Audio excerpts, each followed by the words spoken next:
ইমনকে অতিথিদের কাছ থেকে তার ম্যান অফ দ্য ম্যাচের পুরস্কার নেওয়ার জন্য বিশেষভাবে অনুরোধ করছি। সেই সাথে অনুরোধ করছি, বিগত ম্যাচে ভাঙবাড়িয়ার খেলায় ম্যান অফ দ্য ম্যাচ হয়েছিলেন সিফাত, তাকেও পুরস্কার নেওয়ার জন্য অনুরোধ করছি।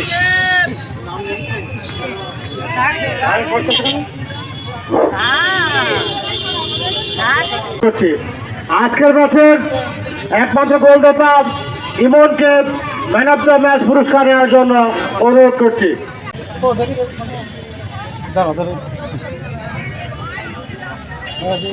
বিগত ম্যাচের ম্যান অফ দ্য ম্যাচ সিফাতকে পুরস্কার নেওয়ার জন্য বিশেষভাবে অনুরোধ করছি।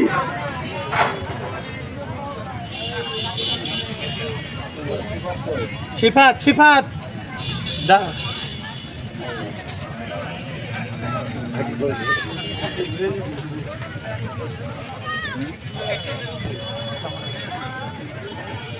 বিগত ম্যাচে আপনারা জানেন যে সিফাত ম্যান অফ দ্য ম্যাচ হয়েছিলেন, যে কোনো কারণে আসলে পুরস্কারটা তাকে দেওয়া হয়েছিল না। আজকে আমরা সেই পুরস্কার তুলে দিচ্ছি।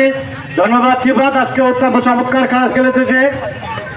এবং সেই সাথে আগামী খুব শীঘ্রই কালিদাসপুর ইউনিয়ন এবং ভাঙবাড়ি ইউনিয়নের মধ্যকার ফাইনাল ম্যাচ দেখার আমন্ত্রণ জানিয়ে আজকের ম্যাচের এইখানেই সমাপ্তি ঘোষণা করছি। আসসালামু আলাইকুম ওয়া রাহমাতুল্লাহ।